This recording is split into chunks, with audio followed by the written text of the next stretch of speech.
Hey everybody, Nick here, and today we're going to do a little disassembly and maintenance on this little guy right here. This is the Protech Knives Malibu. This is, to be very clear, not an automatic knife. It is a knife that comes open with a normal flipper, just happens to be using a button lock. And so, yeah, we're going to take this guy apart, see what we got going on here. Looks like I'm going to have to remove this screw, this screw, this screw, and probably this one as well. I don't know whether I'll have to take out both of those. These appear to be... is that Torx? It looks like we have exactly one Torx screw on this. Oh, no. All right. Well, yeah, let's make it happen. So this is the very first time I am doing my my new format, so to speak, where I'm going to give some first impressions immediately following this disassembly. So it's going to be a little different than they're used to. Is that... yeah, okay, good. That's coming loose. But hopefully I'll get through it.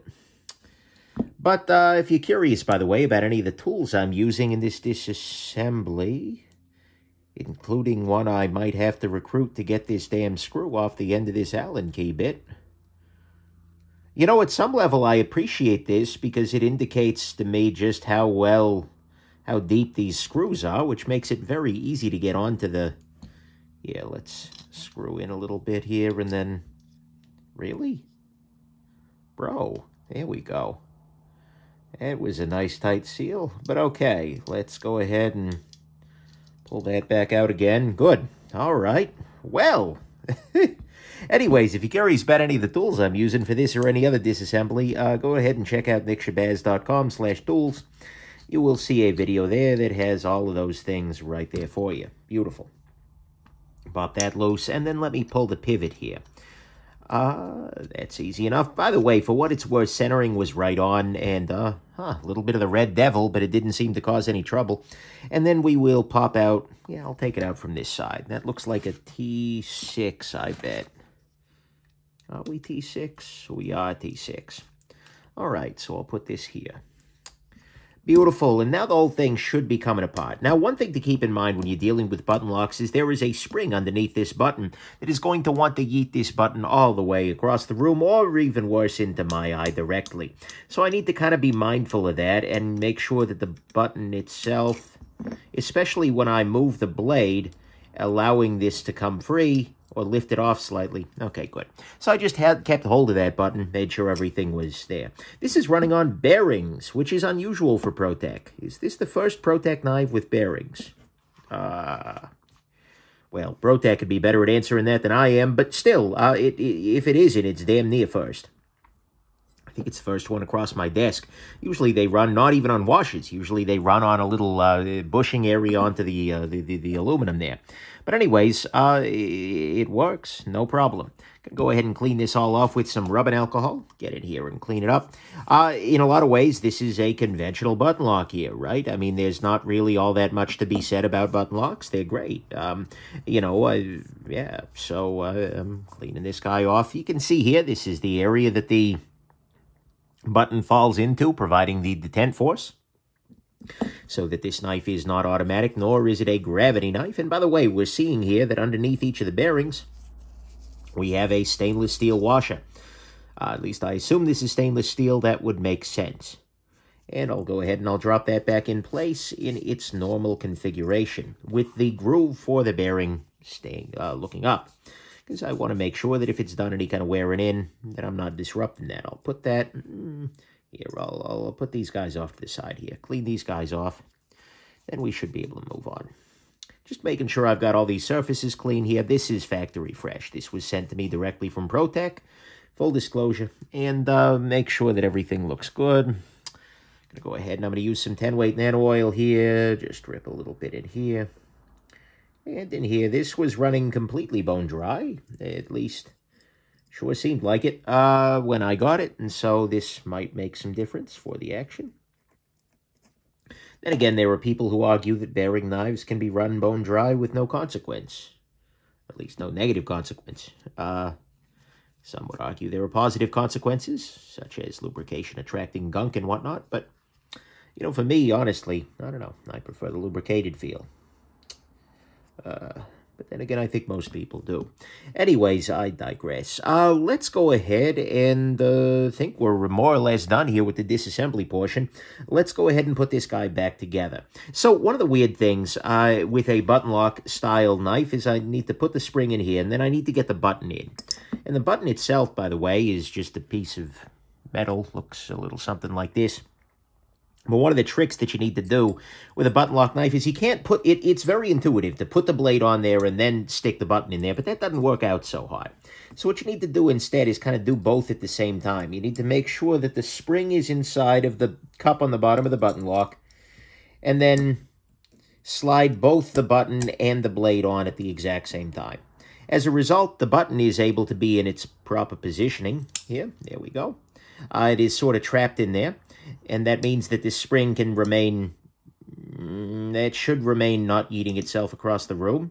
At least the way that, what happened there, so you know exactly how it yeeted itself across the room 2 seconds after I said it won't. What happened there is that the blade itself, I let the blade lift off a little bit. And when the blade lifts off, then it can kind of go off it a little. It was slowed down a little bit by the friction against the side of the blade there. But yeah. So, okay, in that case, I'm going to, given that I just got burned pretty hard by Murphy's Law, what I'm going to do here is two things. A, I'm going to provide downward pressure on this little piece right here. And B, I'm going to go the opposite approach. I'm going to say, oh, absolutely 100%, this spring is going to go flying any moment now. There is zero chance in heck that this spring is going to do anything other than fly across the room. See, this way, the spring will hear that, and it will say, well, I'd like to humiliate this jackass. Let me go ahead and stay in position. See, this is the kind of serious thinking you expect from this kind of a channel. All right, so now, the final spring yeetion preventer, that is this guy right here, the other scale. Once this is in place, the spring and button are both in position and sort of trapped.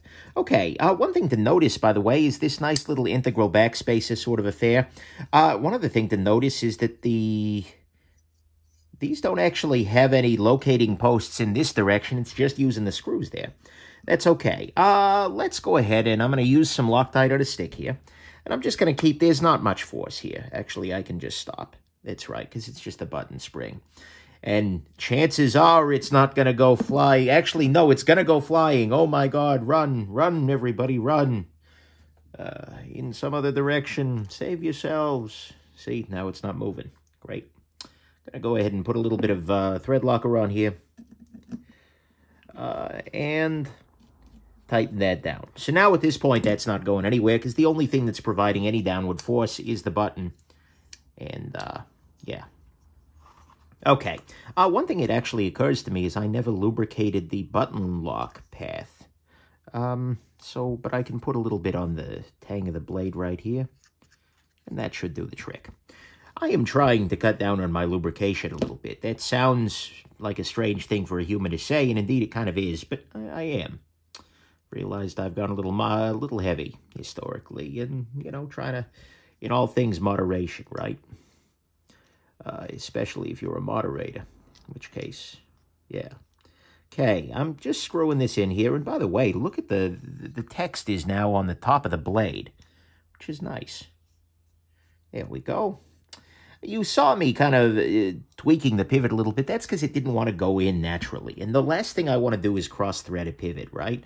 So if it's really fighting you at all as you're doing these disassemblies, you want to make sure that you, well, don't let it fight you.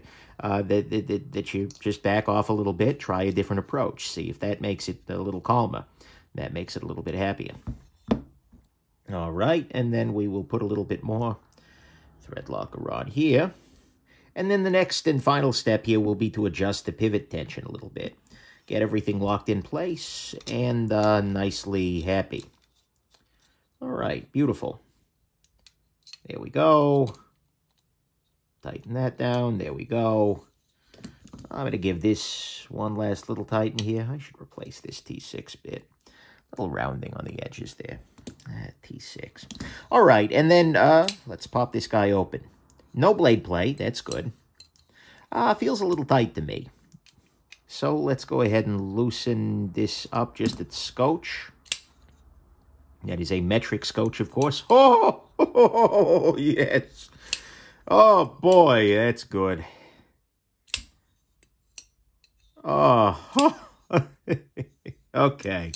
We are done here. We are dead set it. We have an action that is just delicious. And we're all set. So then we're going to move on to the second portion of the video here, where I give some first impressions about this particular pocket knife here.